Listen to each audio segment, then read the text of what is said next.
much, Simon. There's so many parallels there, because what I do for families is I help them navigate transitions, wealth transitions, intergenerational change. And the people who do what I do, and Alex comes from a very similar background, you'll hear from her later on the panel.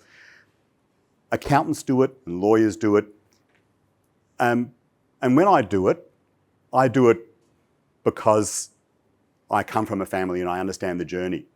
So I'm sitting across from a client, they say, oh, you get it because you're me. I think what we see from Simon is exactly the same thing.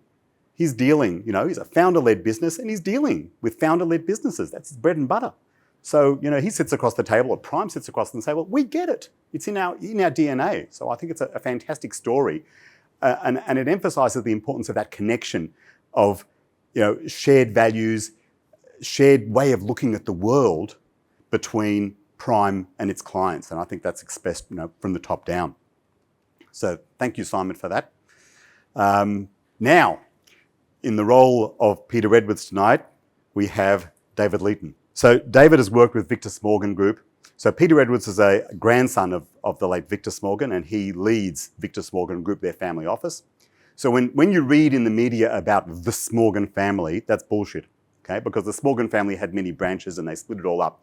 And VSG is one of those branches. You're going to say that, aren't you? Oh, sorry.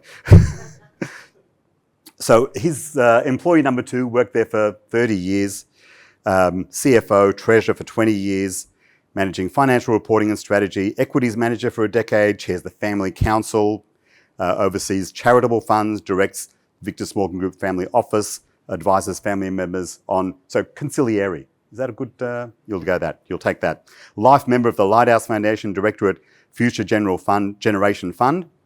Over to you. Thanks for inviting me here. I'm going to tell you the real story around, being involved with now 4 generations. And funnily enough, today I was talking about the 5th generation. So I've worked with first generation, obviously with Victor. He had 4 daughters. He's got 15 grandchildren. I know them very well. He's got 30 plus 4th generation that we're talking to now and getting involved into the business. And we'll talk around how to keep the engagement with the family. And now we're talking about the 5th generation. And they're only really young, but it's something that we're already thinking about. And I suppose what David was talking about, we are also thinking about, 6th, 7th, 8th year generation, being that steward of the wealth. A bit about myself, you've heard what I've done. Staying somewhere for 28 years, you kind of go, how does that happen? It's because I work with a family office, and it gave me the opportunity to move into different areas of the business. I started as an accountant as such, sat in a room when Victor and Peter started the family office. And again, there's definitions of family offices, and you can make your own up. And hopefully some of the insights I'm going to give you, you can take away and kind of customise it to what you're looking to do. Went through, did all the accounting, started doing the management accounting, financial accounting, started talking about strategy.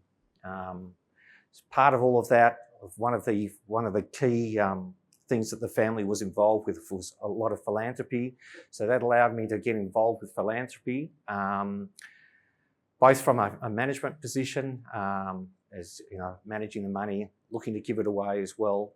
It also allowed me to get involved with other charities. I specifically got involved with the Lighthouse, which allowed me to open up to running a foundation and creating resources and the ability to run that foundation. I also sit on the board of Future Gen, again from being involved with part of the equities team there. Future Gen is an efficient philanthropy model where it's around $500 million of funds under management where 0 fees are paid and 1% goes to charity. So again, a great set of opportunities that was availed and was opened up to me by being part of the Victor Smorgon Group. So just quickly, Where are we? So just quickly, for those people who don't know about just Victor Smorgon Group, evolution came out of the divestment of Smorgon Consolidated back in '95. The business of the family at that stage was 7 main families. It was decided that at their family council that it got too big, and they divested all of their assets and started again. So Victor, with his grandson, he was 82 at that stage, grabbed his grandson, number 12, Peter, and started the Victor Smorgon Group. To this day, I've been actually reflecting a little bit, just when I've been thinking about this speech and whatnot. It still amazes me today that he walked away from an organisation. It was the biggest privately owned Australian company. It was involved in steel, meat, glass, property, and they just decided to sell everything, and he literally walked away from that and put himself next to a plastics plant out in the middle of Leeton. You couldn't see, there was no windows because we were making plastic shipping pallets, and decided to start again. So I was number 2, and we literally sat in a big room, kind of similar size to this, and we started working out what the family office was all about. A little funny story was, Peter always talks about this, again, he was starting from ground zero. They were operators, and now they were putting themselves into this passive investment environment. And he said, oh my God, I've just got a phone call from the bank. What am I going to do? They're asking me we've got $1 million bill. And he's going, what do I do? Where am I going to find the money for that? Little did he know it was actually a commercial bill he was that he had to roll. But that was the level of education and understanding that Peter got there. So the 25-year-old running around, and from there, we've evolved. We've evolved now into a business that now has over 80 people in our family office. It's a multi-family office. A prime, obviously, is the Victor Smorgon Group, but we do have other family businesses within there. So we've got a full suite of people in the office. So it's exciting. 28 years later. So just in regards to history, and I'm kind of looking at this from a founder, family and business perspective, and as we go through, I look at this and sitting there with Victor in that room for a good 5 years in Leeton, I kind of look at this and I sit there and say, well, what was Victor's, what did he want to do when he started the Victor Smorgon Group? So he wanted to create an office that was that enabled the family to stay together. He didn't know, he was it was his key want. He wanted to extend his entrepreneurialism, and he wanted flexibility himself to not be. He wanted flexibility to be able to do his own thing, to keep his own entrepreneurship in, but then also to bring the family in. So it's fair to say the second gen, there was a bit of a mystery around SCI for them. There is 4 daughters.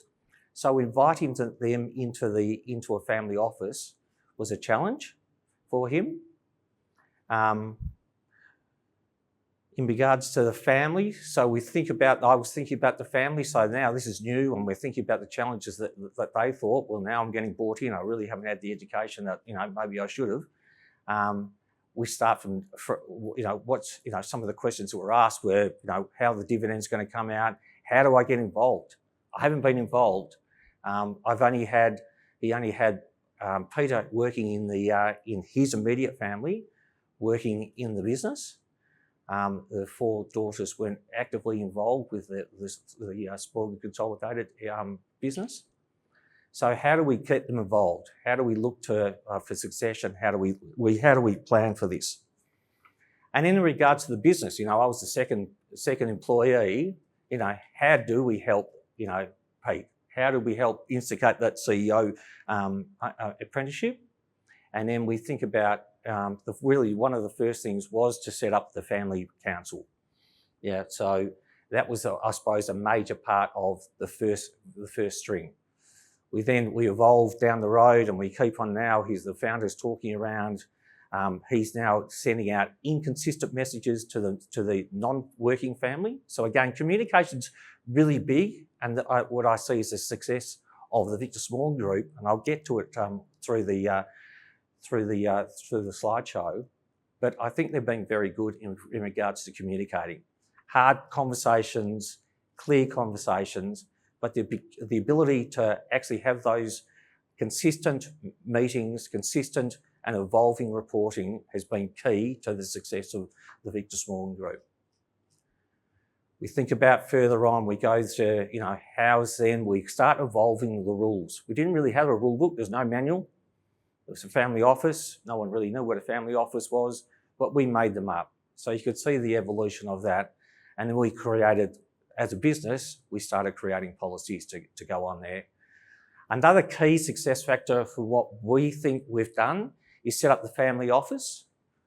The family office was there for us to service the family in their personal capacity.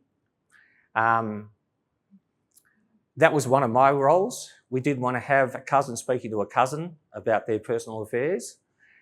So I was then I was the conciliary that was there. They could talk to me.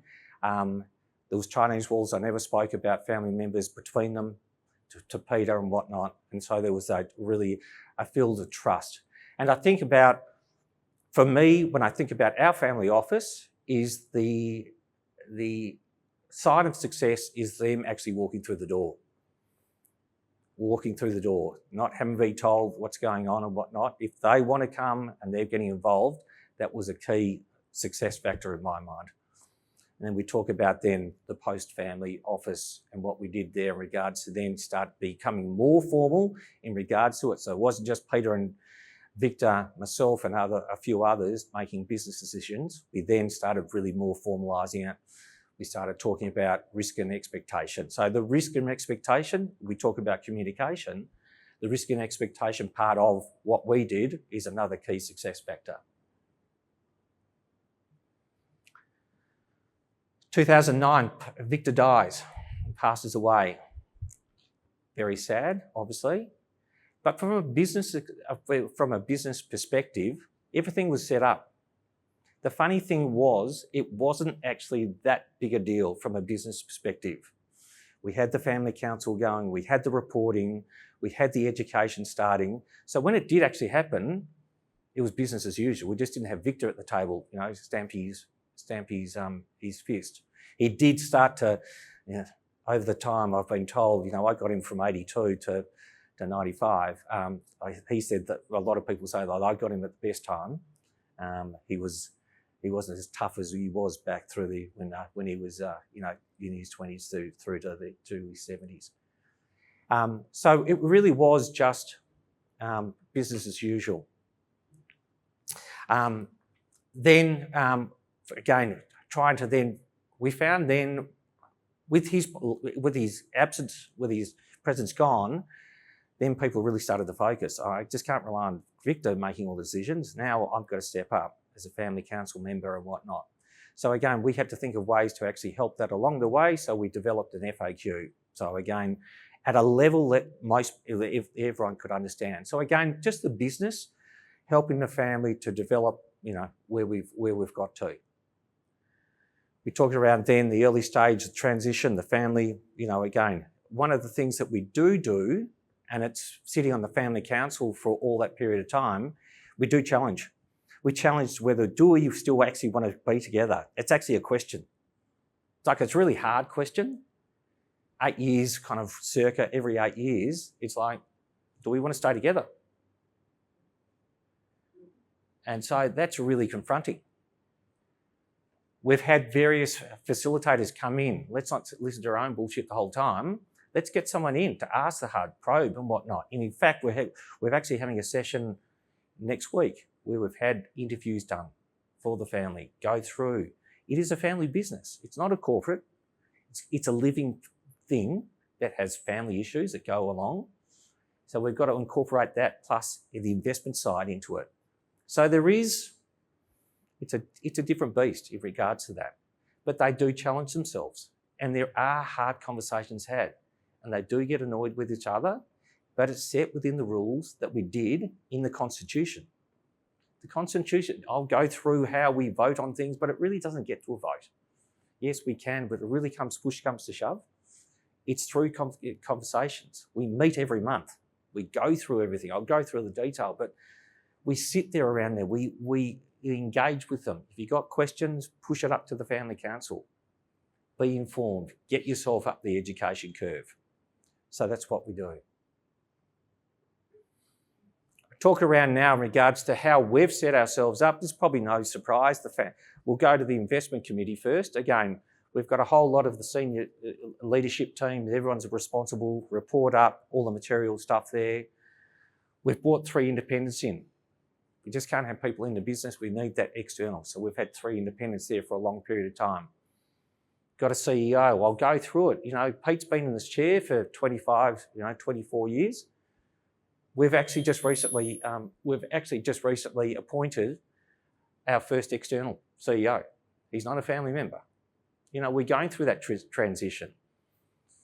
Pete's there sitting there saying, come on guys, you've got a management team. They're your management team. You need to be able to, just don't rely on a family member. Let's get someone else in there. And again, it brings a fresh approach. We won't go away from what we're doing, but it just further develops the team. Importantly, we have 2 family members. So again, they're just not hearing when they go to family council. Pete's there, sitting there, telling everything, and no one's checking him and telling him that's not actually what was said in the investment committee. So we do have 2 family members who sit on the investment committee just to make sure that he might say it one way, but they can also say it another way, and they'll pick things up. Again, part of the education, and when we look at it, I'll get to it, for family silos, we're making sure that it's just not one family member's doing all the talking, that we do have family members on there. So again, we think about what we're up to, we set the strategy, and then once we set the strategy, we are then responsible to make sure that strategy is that it's achieved. And obviously then the reporting and monthly meetings are super important to us. It's got to be in a way that people can challenge, not overburdened with just, we don't go for a thickness. And again, you'll hear through it, we're very thematically driven when we look at investments. Family council. So we have 4 families. So the way we've set it up is there's four directors of each of those 4 family branches. And then underneath there's this 3rd gen, there's 15 of them. Their responsibility is then to be the 4 family representatives. So there's 8 there. Chairperson I am. And then also I'm the facilitator, and then Pete's there as well. So again, their responsibility is to look at the investment strategy, make sure it's right, make sure they're actually understanding what the management are looking to do and improve that, think about risk and return. Manage the activities of the family. The family council doesn't just talk around investments. Talks around, I can't tell you how much time we spend on philanthropy. Like, it's a really important part. If I think about this, why we've been able to get down to the 4th generation, you've got to think of what binds it all together. If it was just all money and investments, I think you'd lose a lot of people. Philanthropy, I'll get to it, super important to the longevity of the Victor Smorgon group. Gives them a voice for those people who aren't interested in investing. It's a great lever.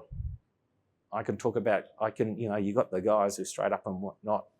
I'm only interested in investment, but when you start talking about philanthropy, it really does bring a different level of conversation. Again, it's family council. We talk about then disseminating information. I'll get to that in regards to their responsibility of these. So here we are. So these are the streams. We've got the 4 family representatives there. Each one of those is responsible to get the information down to their family groups. Used to be easy. It was, I've seen the 1st, 2nd, 3rd, it was 15, it was great. Now there's 30 plus in 4th gen, so it's getting bigger and bigger. So their challenge is they've got to sit there at family council, ask the right questions, disseminate that information to their family silo. Any questions, push it up through your family silo. It stops having hand grenades thrown in. It challenges the people who are there sitting on family council to make sure that they truly understand what's going on. I don't want to hear something and not understand it, don't lob it into the family council, go up there. So then the family council member can then try and translate or ask the effective question. I think also what's been really good, or when I sit there, Pete was only 25 when he took on the CEO. I mean, he was reporting to his mum. I mean, and you could see the level he came in at. He came straight off the steel works floor, didn't have formal education, didn't stop him. So what my point there is, in regards to fourth gen, we get them in as early as we can. We try and identify, nurture talent, interests, to get them into the office. Yeah? So again, the success of the office is getting them in the office, the family office. So how do we do that? And we've had them in roles of philanthropy, investments, and don't think when they turn up they're going to do what you think they're going to do as well. So we've got about 5 of the fourth gen in the office, which is really pleasing. Again, how do we get them? So now the fourth gen are in their 20s, thereabouts, let's say. Third gen are in their 50s, second gen are at 70s, and Victor, Lottie have passed. So again, how do we get them? How do we identify? How do we encourage them to be in the family business? Go back to Victor's, wish. I want to make sure it's a family office, a family business. Let's try and nurture that. So then we've actually initiated this internship. And again, all the areas that you'd expect within a family office. Philanthropy is a good one. So again, they've got the ability to go into everything. We do a 6-week kind of transition. They come in there they do their program, and then they work out. I'll give you an example. We had one of the family members, she was from Sydney, she was a marketing person, came down, did her thing. She said, I really enjoyed that. But guess what? I want to go into the equities team. But we said, you're a marketing person.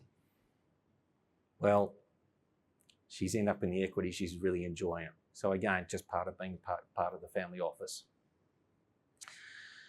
Now, what I've just spoken about there, I look at this, and by the way, I always laugh when I look at this, because one of Victor's hobbies, he used to come into the office, or back up. We used to be out in Leeton. Victor lived at the Como. He was getting a bit older, and it was unfair for him to drive out there. He was, he was getting his late. Believe it or not, he was driving. He did have quite a few accidents, but we said, this is all getting too hard. Let's take the office to him. So we ended up in a tower, in the Como Tower, and his residence was below, and then below that, in the car park, he had a pottery wheel and kiln and whatnot. So he used to go up and down the tower. So we go into work, I've had enough here, go and get something to eat, and then literally end up in the car park. He was just a terrific fellow. I mean, there was no airs and graces about him.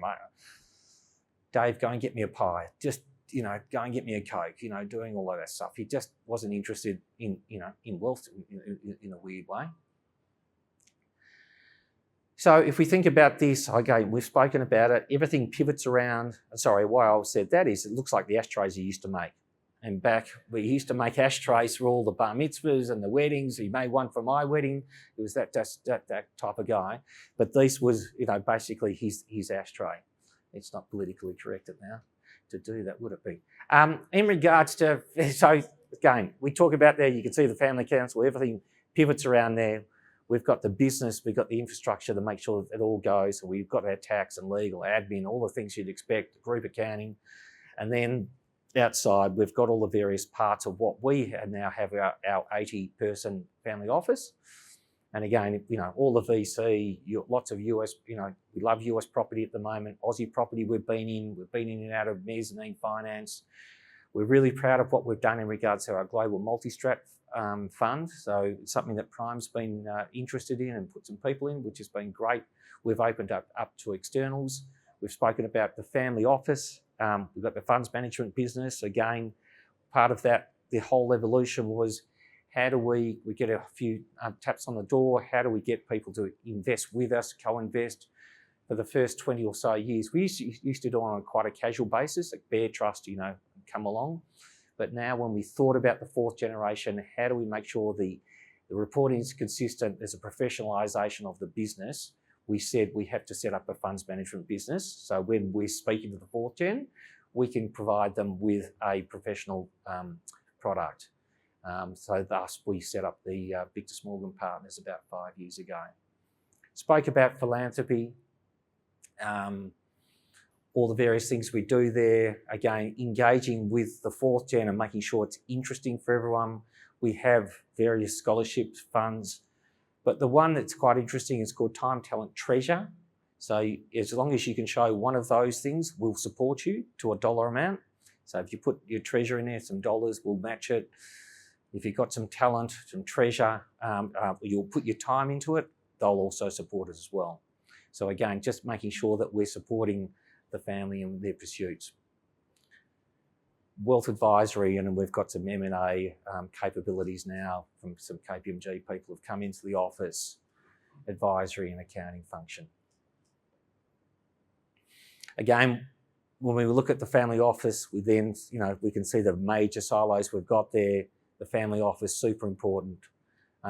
Investments, all the traditional categories, our house of partnerships we talk about in philanthropy. I think you'll find this interesting. This is our journey of our investment journey since 95 to 24. Why it's interesting for me, if I look here, this is 95, we divested everything, we've got a whole lot of cash, we've got some Smorgon Steel shares, some direct property and some operating businesses. You go back to what you knew. So straight away you can see operating businesses, that's all we knew. So we went straight back into it. We started investing there. Then we started our education. What else is out there? And we started informing ourselves. And then you'll see, we always say toe in the water and more over time when you get confidence about what you're doing, building the management capabilities. You can see mezzanine finance. We started getting into that. We loved that. The second mortgage, 15% type returns, terrific. We loved that. And then we just built the confidence to be able to put more money into that. The interesting things, so again, for our purpose, we always cash flow orientated. We always look at risk return, and you can see we're pinched in and out of mezzanine finance. We're actually not in it at the moment. Similarly with US property, we wanted to get some US exposure. Victor was always big on that. Get some money over to the US, diversify, just don't have as Aussie exposure. And you can see we had to build partnerships along the way. Who are the right people to partner with? So again, it takes us time to get to things. Direct property we've been in and out of. Talk about mezzanine finance. Then we've got the corporate debt bit there. So we, in regards to how we actually we set up our portfolio, we're looking at for income, and we started looking. Mez was falling off. What was available? We looked at corporate debt. We built a team around that. Investment, we love a theme. We think about the activation thereafter and then the risk profile. Consistent through everything. We always look at cash flow, no matter what investment we're looking at, always cash flow. And as Victor said, there's three things to look at in business: management, management, management. So if you don't have the team to be able to execute the business plan, he's not interested. The thematic, we start with a thematic. Give you one example. We wanted to go into water many years ago. We looked for water assets, couldn't find any. Found a business in the Glass House. It used recycled water in South Australia. We then grew that into the second biggest fruit and veg business in Australia, called Perfection Fresh. So it's not where you start, water, but didn't think we're getting into fruit and vegetable business. Again, interesting ways of, and the advantage of having a 360 view of the whole investment universe. Love our current thematics. We love decarbonisation. We just think about supply and demand, everything there. So we love copper in there. We've touched on digital assets. We love, we like the idea of blockchain. We found the right manager actually in St Kilda Road here, and so it goes on. I won't go through them all. Gold's been a really strong performer for us in the last 12 to 18 months. We're really excited about it. We're both an operator and investor in that area. We own the Stawell Gold Mine. Again, we had to get led into it by Hugh Morgan's team when we started looking at hard resources brought ourselves into a management team, built the knowledge, built the team around that, and that's given us great exposure there. We think about, again, the way we look at our portfolio construction, the thematics, income, a combination of both, and growth. These are all the things that we take into place when we go back to that graph about how do we allocate into our portfolio, our desired portfolio. So there's a snapshot. Really, when I think about, it's in the last bit, if I may, the messages I want to leave you with in regards to what I see intergenerational wealth, how you can be successful when looking at the family that I'm with, and I think about, now we're thinking about the fifth generation. Communicate as often as you can, as often as they want. We do it monthly. We challenge them. Do you really want to be monthly? We've heard it for the same 25 years. Yes, we want to hear about it every month. Think about risks and expectation. Make sure they understand that. So make sure the communication is clear, that they understand what they're getting themselves into. Do not let them manage in hindsight. Here's the strategy. Do we all agree? Something went wrong, but we all agreed, we're all in it together. So that's a key thing. Be as transparent as you can. There's nothing to hide. Things go wrong, things go right. Let's be as transparent as you can. And we are very transparent. Ask hard questions. Let the family council have the safe environment to be able to ask hard questions. Never a dumb question. We always keep on saying, never a dumb question. Please ask it. Have independence. Actually advise family members on their personal. Do not let family speak to family. It's just too emotional. Do those big reviews. Do the things that we're about to do next week. It's hard, it's emotional, but I'm telling you, it just makes it stronger. Encourage philanthropy. Again, it's that great balancer. And I've seen it the amount of times, as I said, that we use that around the family council and we speak about this. It's really a great binder. And lastly, go on family holidays. They've been doing it for many years. And again, the amount of time we spend on which resort are we going to go on and whether we can have milkshakes and whatnot. It's just one of those things that just seems to grow and you've got fourth gen, you've got, second and third cousins. That's allowing them to keep the family open and accessible.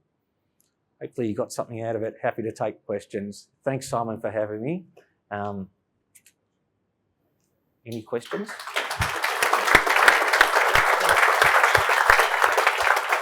Thanks very much, David. Yes. Okay, we've got a mic, but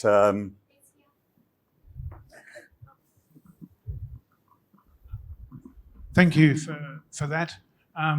It sounds all like happy families, and we know it's not all happy families. You've got, I think you said 30 in the fifth generation or whatever it is. Yep. What do you do about those people who say, stuff Smorgons, I want to go and do something myself? Again, through iterations, we've had that where we've said, well, if you want to go and do something, give us the business plan. The family will be your partner. We'll fund you into it, but you put 50% in, we'll put 50% in as the family. But I want to do something myself. But you are. We're encouraging. So you want the money. How are you going to do that? Yes. And the way we've actually developed it now the the four families now, because of iterations and wealth dispersion, and now would go to their family silo and say, well, can you support me? And then can the broader family support you? So there is that flexibility. That got us to owning General Pants. That was one of the first things we bought straight out of a steel mill into General Pants when one of the family members said, I want to buy General Pants, which is a youth fashion retail chain. What did Victor know about youth fashion? But he wanted to support the family. So that's the way we've done it. Yeah, great question. And this is governance. All of the rules, the silos, the communication flow, access to family capital, and that's the stuff that makes it run. Now, of course, they're human beings and they will do what human beings do, but the governance and the rules, and sitting down every 8 years and saying, do we still want to stay together? That's a really important part of the system. Any other questions? Yeah. David, my name's James. Great, James. Good one, particularly with your family, but family heirlooms. So when, say, Victor passed away, all of his personal possessions, the stories, so not talking financial assets, but furniture, antiques, a lot of the younger generation just don't seem to want to have them anymore, and taste change, etc. How do you deal with keeping heirlooms in the family and keeping the engagement with the younger generations? How was that managed? Great question. When Victor passed, as I said, it was reasonably easy. They all just went through a list, and this is what it is, and if there was a value, then they go 4 ways, was the short answer. I suppose it gets to importance, what's really important to them. If it means something to them, it might be a dollar amount, but it might be something around what they want. It's never been really a big issue, to be honest with you. Like, there's never been one thing that someone specifically wants. A lot of the stuff they've given away, they've given away a lot of artwork and whatnot. So heirlooms, I can't really think of, there's always an art. But when they split, he just split it between his 4 daughters. And then from there was probably the major asset that's kind of talked about. Yeah. We've got time for one more question. Yep. Could you just a sort of broad question? Will the family outbreed the money at some point? Do you go 100? How many is there today? 30, 32 times 4 times 4 times 4. Yeah. Good question.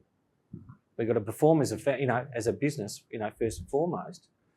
But we are pushing down responsibility to each of the 4 families. So some are spenders, some are savers, and whatnot. We have it, there's a policy that we go through, and we look at part of everything, distributions and whatnot each year. We think about that. It's part of it. It's just a business expense. So we've got to think about that in cash flow. We've thought about, 8th generation and done the maths on what we need to do to get there, we've actually done that. We've got an annuity, and we've got the mathematicians come in and say, right, if, $100 worth today, what does it mean, 40 years subsequent, this will be 8th generation. And so therefore we've thought about that, which kind of influenced us and had a conversation around, well, if we keep on pushing money out, it might run out. So there's been that conversation. No. You've been there for 30 years. You sit down in, oh, there you go, my mic, there you go. You sit down with a family in 2 weeks from now. Would you advise them to stick together and keep doing this? Yes. You've been there for so long. Are you a bit biased? But do you think it still achieves the purpose for which it was set up? And do you think, like what Harley asked, this can continue on? In short, yes, because the way we've built it, that family office bit, it allows them to have the independence where the business might be, and we've really bumped into it when there's a lot of impact investment kind of interest, and whether what we do all the time is exactly what an independent person wants to do. So that family office bit, yes, the business, the mothership does its stuff, but if you give them the ability to then, I suppose, self-express themselves through their own investments, through their own wealth, through their own interests, then that's part of the family office. So having that, being able to do that, but you never say never. I mean, SCI, it was the biggest privately owned company, and sometimes they do outgrow themselves. Yeah.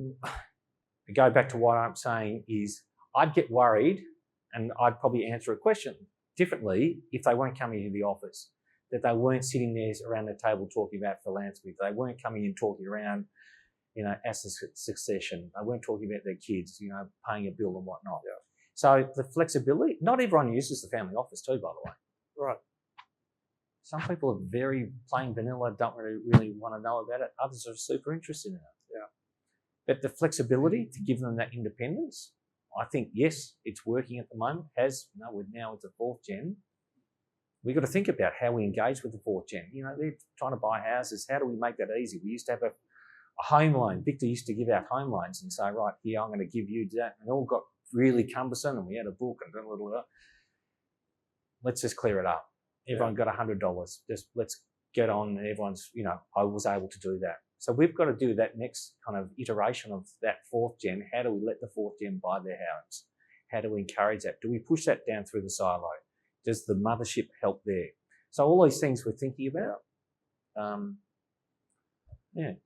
Just one thing I'd sort of finish up on, because I know we've got to get to dinner, David, but it's a really unique thing that we've been able to access the family's expertise over many generations operationally in business. You know, to decide you like gold and buy a gold mine, not everyone does that, and then operates that and then takes that expertise into managing assets. So it's actually quite unique for us and our clients to be able to co-invest beside the family that has such a rich history, and I think the performance is achieved really does show the benefit of having had that expertise and for it to continue to be passed on through the generations. It's actually a very unique mix. It is. So a lot of the people here in this room today actually are co-investing with the family, which I think is just a really a nice twist. And performance is important, but it's good to know the background to it all and how it all sort of came together. So thank you very much, David, for speaking tonight. Thank you.